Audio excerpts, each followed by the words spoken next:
Welcome back to my channel to be honest content. ఈ వీడియోలో మనం శివం బజే మూవీ రివ్యూ చూడబోతున్నాం. Let's go into the video. First Khan and Digangana Suryavanshi main leads గా act చేశారు. And ఈ movie మనకి currently Aha and Amazon Prime వీడియోలో అవైలబుల్ గా చూసుకున్నట్లయితే అశ్విన్ ఎవరైతే ఉన్నారో ఆయన ఒక లోన్ రికవరీ ఏజెంట్ అనమాట. అలాగే ఒక రోజు ఒక చిన్న ఇష్యూ రావడం వల్ల ఫైట్లోని తనకి హెడ్కి ఇంజురీ అన్నది జరుగుతుంది. ఆ హెడ్ ఇంజురీ అవ్వడం వల్ల ఐసైట్ అన్నది కోల్పోతారు అనమాట. సో హాస్పిటల్లో జాయిన్ అయ్యాక కొన్ని రోజుల తర్వాత డోనా దొరుకుతారు అండ్ ఐసైట్ రీప్లేస్ అవుతుంది. కాకపోతే ఐసైట్ వచ్చిన తర్వాత ఆయనకి సివియర్గా హెడ్ఏక్ రావడం అండ్ ఏవేవో కనిపించడం అలాగా అనిపిస్తూ ఉంటుంది అనమాట. చాలా అన్ఈజీగా ఉండడం అలా అనిపిస్తుంది. ఇది ఒక సైడ్ జరుగుతుండగా ఇంకొక వైపు అన్ఎక్స్పెక్టెడ్గా ఒక కెమికల్ ఫ్యాక్టరీలో డ్రగ్స్ తయారు చేసే కెమికల్ ఫామ్లా ఇలా ఉంటాయి కదా.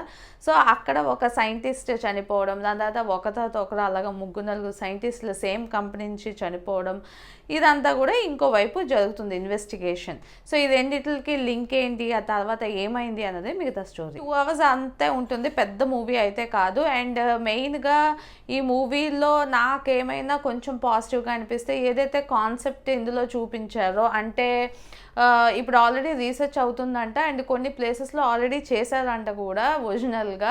ఏంటంటే ఒక మనిషి అవయవాలు and any animal like monkey, pig or దాన్ని ఏమంటారు కుక్క, ఇలాగా ఈ యానిమల్స్ మనకి ఈక్వల్గా కొంచెం ఉండే యానిమల్స్ లైక్ థింకింగ్ అవ్వచ్చు, హార్ట్ అవ్వచ్చు, ఏదైనా రీప్లేస్మెంట్ ఆ యానిమల్ ఆర్గన్ తీసుకొచ్చి హ్యూమన్ బీయింగ్ పెట్టి ఆ ఆర్గన్ని ఎలా వర్క్ చేస్తుంది అన్నది చూడడం ఆల్రెడీ జరుగుతుందంట సైంటిస్టులు.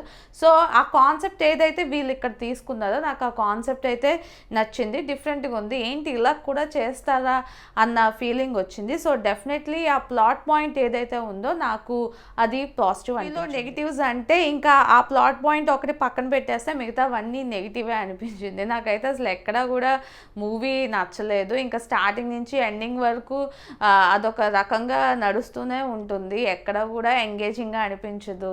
ఒక సెటన్ టైం వరకు అసలు ఏం జరిగింది అన్న దాన్ని తెలుసుకోవడానికి ఒక టైంలో ఇంట్రెస్టింగ్గా అనిపించినప్పటికీ కూడా తర్వాత ఆ ఇంట్రెస్ట్ అన్నది మనకు కూడా తగ్గిపోతుంది. అండ్ మెయిన్గా స్టార్టింగ్ ఓపెనింగ్ సీన్లోని ఒకవైపు పాకిస్తాన్ అంటారు, ఒకవైపు చైనా అంటారు, చాలా కాన్ఫ్లిక్ట్ చూపిస్తూ ఉంటారు అనమాట. అది చూసినా సరే నాకు నవ్వొచ్చింది, ఎందుకంటే ఆ పర్ఫార్మెన్సెస్ కానీ ఆ లో బడ్జెట్ తీవ్రవాదం అవన్నీ చూపించేది అనమాట. సో నాకు లిటరల్లీ కొంచెం ఫన్నీ అనిపించింది. అండ్ ఈ మధ్య మన మూవీస్లో ఏమవుతుందంటే ఎక్కడ అవసరం ఉన్నా లేకపోయినా సరే మరి ఇంకా గాడ్ థింగ్స్ అన్నీ పెట్టేసి ఇంకా అటు తిప్పి ఇటు తిప్పి ఇలాగే సర్కస్ చేయిస్తున్నారు అనమాట.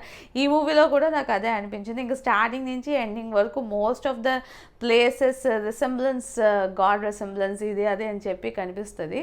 ఇది కాకుండా వాళ్ళు కాన్సన్ట్రేట్ చేసి ఆ స్టోరీ ప్లాట్ ఏదైతే ఉందో అది ఇంకొంచెం బెటర్గా చెయ్యాలి అనుకుని ఉంటే డెఫినెట్లీ మూవీ బెటర్గా క్లిక్ అయ్యేది. అండ్ అశ్విన్ ప్రీవియస్గా తీసుకున్న కొన్ని మూవీస్ చాలా బాగుంటాయి. రాజ్గర్ గది 1 కానివ్వండి, రాజ్గర్ గది 2 కూడా ఫైన్, నాట్ బ్యాడ్ అని చెప్పొచ్చు. అండ్ రీసెంట్గా ఒక మూవీ వచ్చింది హిడింబా అని ఒక మూవీ, మనుషుల్ని తినేసే వాళ్ళు ఉంటారు కదా వాళ్ళ గురించి, ఆ మూవీ కానివ్వండి అన్నీ కొంచెం ఇంట్రెస్టింగ్ ప్లాట్సే తీసుకున్నారు. సో నేను ఆ నమ్మకంతో, అంటే మూవీ కొంచెం స్లోగా ఉండొచ్చు బట్ మేబీ కంటెంట్ బాగుంటుంది అన్న ఉద్దేశంతో నేను స్టార్ట్ చేశాను. కంటెంట్ విషయం పక్కన పెట్టండి, అదేదో 10 minutes 15 minutes ఓకే అనిపించినప్పటికీ కూడా మిగతాదంతా కూడా అస్సలు బాగాలేదు. మెయిన్గా అసలు ఎమోషన్ అన్నది నాకు ఎక్కడ కనెక్ట్ అవ్వలేదు. సో నాకైతే ఈ మూవీ నచ్చలేదు. ఫైనల్లీ ఈ మూవీ నాకు ఎలా అనిపించింది అంటే నాకైతే అస్సలు నచ్చలేదు. ఒక 5 to 10 minutes కొంచెం ఎంగేజింగ్గా అనిపించినా సరే మిగతా పార్ట్స్ ఏమీ నచ్చలేదు. ఓటీటీలో కాబట్టి ఏదో అలాగా టైంపాస్ చేయొచ్చు ఒకసారి, బట్ ఇలాంటి మూవీస్ థియేటర్స్లో చూడడం అనేది ఇంపాసిబుల్. థ్యాంక్ గాడ్ మనం ఎవరు థియేటర్లో వచ్చినట్టు కూడా మ్యాక్సిమం తెలియకపోవచ్చు, నాకు ఎలాగా తెలియలేదు, అలానే అయి ఉండొచ్చు. బట్ ఓకే, ట్రై చేయాలి అనుకుంటే డెఫినెట్లీ ట్రై చేయండి. ఆహా అండ్ అమెజాన్ ప్రైమ్ వీడియోలో ఈ 2 OTT ప్లాట్ఫామ్స్లో కూడా మనకి అవైలబుల్గా ఉంది. ఎలానో తెలుగు మూవీనే అండ్ ఆబ్వియస్లీ ఇంగ్లీష్ సబ్ టైటిల్స్తోని అవైలబుల్గా ఉంది. మీకు నచ్చినట్టయితే లైక్ చేయండి, మీ ఫ్రెండ్స్ అండ్ ఫ్యామిలీతో షేర్ చేయండి. ఇలాంటి మంచి వీడియోస్ మళ్ళీ చూడాలనుకుంటే నా ఛానల్కి సబ్స్క్రైబ్ చేసుకోండి. This is Yogesh signing off to be honest content.